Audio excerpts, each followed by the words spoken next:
Guys welcome back to my channel. আশা করি সবাই খুব ভালো আছো আর সেফ আছো। আমার দুদিন ধরে ব্লগ দেওয়া হচ্ছে না, তো এটা সানডের ব্লগ। তো আমার মানডে ব্লগ আমার শ্যুট করা হয়নি, তো যাই হোক, তো শ্যুট করা হয়নি, প্রবলেম ছিল। তো যাই হোক, আমি এই বাড়ি চলে এসেছিলাম। এই বাড়িতে এসে আমি এসেছিলাম কেননা খাওয়া দাওয়ার প্রোগ্রাম ছিল। তো আমাদের এখানে বিশ্বকর্মা পুজো হয়, যে ছোট প্যান্ডেলটা দেখিয়েছিলাম না আমাদের ঘরের সামনে, ওখানে পুজো হয়। তো ওখানে পয়সা করে দিয়ে বাবা বন্ধুরা সবাই মিলে সবার ফ্যামিলি খাওয়া দাওয়া হয়।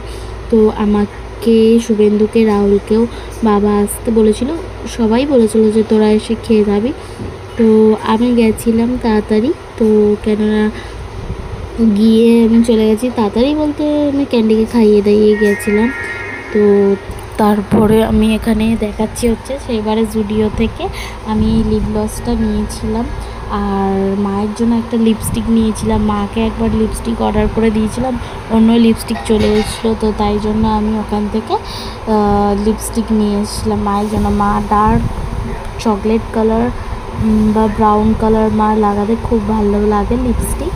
তো আমার অতটা ভালো লাগে না, ঠিক আছে, মানে তাও বলবো না যে লাগাই না, আমিও এই লিপস্টিকটা লাগাই, কালারটা আমার ভালো লাগে, কিন্তু সবসময় না। আমার মা সবসময় যেখানেই যাক না কেন এই কালারটা লাগিয়ে যাবে। তো মায়ের জন্য এটা নিয়ে এসে মেয়ের জন্য কালারটা দেখিয়ে দিলাম। শেডটাও যদি তোমরা জানতে চাও তো তাহলে আমি বলে দেবো, ঠিক আছে। তো যদি তোমরা জানতে চাও তো, আর যদি না জানতে চাও তো জাস্ট আমি দেখাচ্ছি। আর কালারটা আমি একটু হাতে লাগিয়ে দেখাচ্ছি যে দেখো কতটা চকলেটি কালার। তো এই দুটোই আমি নিয়েছিলাম, একটা প্যান্ট নিয়েছিলাম, জিন্সের প্যান্ট নিয়েছিলাম। তো ওখান থেকে আমার আর কিছু ড্রেস পছন্দ হচ্ছিল না, কেননা আমার এতে মানে হবে না কেন হবে, কিন্তু আমি পরিনি তো ওইসব, আর আমি এগুলো পরলে কীরকম লাগবে না লাগবে, তো তাই জন্য তো আমি একটু লিপ গ্লসটা লাগিয়ে দেখাচ্ছি যে, আর এটা খুবই সুন্দর, মানে লাগালে অনেকক্ষণ এই লিপ গ্লসটা অনেকক্ষণ স্টিকি হয়ে থাকে। আর শীতকালের সময় যদি লিপ গ্লসটা লাগানো যায় তো খুবই ভালো, ঠোঁটটা ফাটবে না, আর অনেকটাই ভালোই আমার লাগে এমন মনে হলো। আমি আগে একটা নিয়েছিলাম, অন্য অনেক রকমের শেড আছে, আমি এটা নিয়েছিলাম আগে, গোল্ডেন কালার একটা নিয়েছিলাম। তো এটা আমার অনেকদিন চলেছিলো। তো তারপর ম্যাট লিপস্টিক লাগাই তো অতটা ওই জন্য গ্লসিটা ভাল লাগে না, তো আমার এখন করে ইচ্ছা হলো গ্লসিটা লাগানো। তো তাই জন্য আমি এরকম মায়ের লিপস্টিকটা লাগিয়েছিলাম, এত বিচ্ছিরি লাগছে আমাকে, তো তাই জন্য আমি মুছে দিয়েছি। ওই জন্য মায়ের জন্য এনেছি, বললাম না মাই লাগাবে, আমি লাগাবো না। আর ওই জন্য আমি মুছে দিচ্ছি, এত বিচ্ছিরি লাগছে আমাকে। আমি জানি না আমার মায়ের কী করে পছন্দ হয় না হয়। তো চলো, অনেকটা টাইম হয়ে গেছে, এবার গিয়ে খেয়ে আসি। তো খেয়ে দিয়ে এসে তারপর আমি এই জায়গাটা গোছাবো কি গোছাবো না ভাবছি। তারপর আজকে দাদা আমি মা বেরানো আছে, এক একটা জায়গায় যাব, কোথায় যাব, সামনে পুজো, হয়তো ওই মার্কেটিংয়েই যাবো, তো ওইটাই তোমাদের সাথে শেয়ার করবো। তো এখানে একটা আমি সিরাম কিনে রেখেছিলাম, তো ওটা আমার এখনও ইউজ করিনি, কেননা এটা এখনও আছে এতে দেখতে পাচ্ছ, তো তাই জন্য এটা ইউজ করা হয়নি। তো এই জায়গাটা আমাকে পুরো গোছাতে হবে, অনেক কিছু এখানে ঘাটাঘুটি রয়েছে, যেগুলো লাগবে সেগুলো রাখবো, আর যেগুলো লাগবে না সেগুলো ফেলে দেবো। তো এখানে সানগ্লাসটাও ছিল, তো বাইরে রোদ্দুর বলে আমি ভাবছিলাম যে পরি, ঠিক আছে। তারপর ভাবলাম কোথায় আর যাবো, পরে কী করবো, ওই কেনাই হয়, কোথাও যাওয়া হয় না আর কেনাও হয় না। আর আমার যে অ্যালার্জির জন্য আমি এই লোশনটা লাগাচ্ছি, মানে কি মানে অস্বস্তিকর, মানে এটা আমাকে দিয়েছিল ডাক্তার এখান থেকে, তো আমার লাগাতে কমে গেছিলো ওই লোশনটা। তারপরে এই ল্যাকটোকালামাটাও দিয়েছিল আমার মাকে, আমিও লাগাই, আমার মাও লাগায়।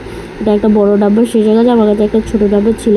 তো যাই হোক, খেয়ে দিয়ে আসার পর এই দেখো শুভেন্দু কেরম করে আইসক্রিম খাচ্ছে। আমি ওকে বলিনি, আমি লুকিয়ে ভিডিও করছি, ও যখন দেখেছে তখন ঘপ করে আইসক্রিমটা ফেলে দিয়েছে, বলছে সত্যি তুমি না যখন তখন ভিডিও করে নাও করে নাও। তো তারপর রেহান এই যে এও আমাদের সাথে গেছিলো, আমি দেখাবো।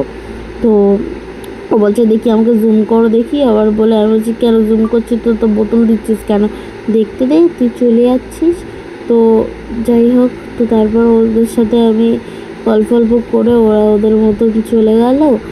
আর এবার আমি বাইরে বসেছিলাম, আর মা এখান থেকে কোথা থেকে কি বস্তা করে ওই ঘর থেকে জামা কাপড় নিয়ে এসেছিলো, তা এখানে টুপিটা পরে আমি বলছি রেখে দাও, টুপিটা ফেলবে না, আমি ক্রিসমাসের সময় ক্যান্ডিকে সাজিয়ে বা আমি ভিডিও করতে পারবো। তো তাই জন্য মাথায় পরে আমি বলছি এদিকে ঘোরো, তোমাকে হেভি লাগছে কিন্তু, মনে হচ্ছে যে সান্টা ক্লজ বস্তা নিয়ে এসছে। আমি বলছি আমার গিফট দাও। তো বলছে যে কী গিফট দেবো তোকে? আমি বলছি গিফট দাও। আর কি গিফট দেবে, আমাকেই তো গিফট দিয়েছে, মানে আমাকে উনি এই পৃথিবীর আলো দেখিয়েছে, এটাই আমার সবথেকে বড় গিফট। ঠিক আছে, তো উনি না আনলে আমি তো এই পৃথিবীর মনে হয় না আলো দেখতে পারতাম বা অন্য কোনো জায়গায় হতাম। তো যাই হোক, তো আমার মা, আমি খেয়ে দিয়েছিলাম, আমার মা আটা এনেছিল, তো আটাটা পরশুদিন এনেছিল, তো আমি আসিনি বলে ওটা নরম হয়ে গেছে, তো তল টাইপের করছে, তো মা বললো খেয়ে নি। হ্যাঁ যাই হোক, ওই জন্য আমি খেয়ে নিই, কেননা খেতে তো কিরকম একটা হয়ে গেছে, ভেতরে পোকা থাকবে কি না কে জানে। তো যাই হোক, তো বিশ্বকর্মা ঠাকুরটা আমি দেখিয়ে দিলাম, কেননা পুজো করেছিল, ও প্যান্ডেলই ছিল, আমি দেখাইনি। তো রাহুল এসে খেতে চলে গেছিলো, আর আমি বিকালে রেডি হয়ে গেছি, আমি দাদার মা বেরাবো বললাম। তো এখানে এই যে ও রেডি হচ্ছে, আর মা পরে আসবে। তো এখানে পুরো ঘেমে চান হয়ে গেছি। তো এখানে আর একজন এসছে, তো রেয়ান, ও আমাদের সাথেও যাচ্ছিল। তো এখানে আমরা 3জন মিলে চলে গেলাম লেক মলের দিকে। ঠিক আছে, তো এত গরম আর কি বলবো। তো রাস্তার মধ্যে তো একটা বাইকওয়ালা আমার গায়ে তুলে দিচ্ছিলো, তো ওর সাথে ঝগড়া হতে তো ঠিক হয়ে গেছে। তো যাই হোক, তো তারপর আমরা ওপর হয়ে আগে চলে গেলাম। তো দেখো কত ভিড়, এত ভিড়, মানে কি বলবো, ওরা বাইরেই রয়ে গেছে, আমি ভেতরে পালিয়েছি। তো তারপর যাই হোক, ওরা এলো, তারপর ওদের সাথে গেলাম হচ্ছে জুডিওতে গিয়ে কি জুতো ফুতো দেখলো, এ করলো। তো আমাকে বলছে আইসক্রিম খাবি? তো আমি বলছি খাওয়া, বলছে আমি কেন খাওয়াবো, তুই খাওয়া। আমি বলছি তুই যা, আমার খাওয়ার দরকার নেই, তোরা খেলে খা, না খেলে না খা ভাই। তো যাই হোক, এখানে পারফিউমটা দেখছিলো। তো আমি বলছি স্মেলটা কীরকম দেখ। ও বলছে দূর, এত হাট গন্ধ, আমি তো লাগাই না, আমার দাদা এরকম হাট গন্ধ লাগাতে পছন্দ করে না, লাইট হলে তাও লাগিয়ে নেয়। তো আমি বললাম ওইটা দেখ, ওটা কীরকম হবে না হবে, ওর কোনো নেই। এখানে জুতো দেখতে এসেছিলো ও জুডিওতে, আগের বছর এখান থেকে একটা জুতো নিয়েছিল এরকম টাইপেরই, কিন্তু এরকম না, এরকম টাইপের নিয়েছিল। তো যাই হোক, এবার গেল অন্যদিকে, এই দিকে এরা দুজন মিলে একবার এইটা একবার সেইটা, মানে কি করবে। ঠিক আছে, তো আমি বললাম তোরা নিবি না যখন চ ভাই, এখানে দাঁড়িয়ে টাইম ওয়েস্ট করিস না। তারপর আমার মাও চলে এসেছিলো, তো মা আমি আর যাওয়া হয়নি। তো অনেকক্ষণ পর আমরা প্রায় 9:30 বেজে গেছে বাড়ি আসতে, এত ভিড় ছিল বলে ভিডিও করতে পারিনি। তো ভিডিওটা এখানে এন্ড করছি, দেখা হচ্ছে অন্য ব্লগ ভিডিও, ততক্ষণ খুব ভালো থেকো, টাটা বাই।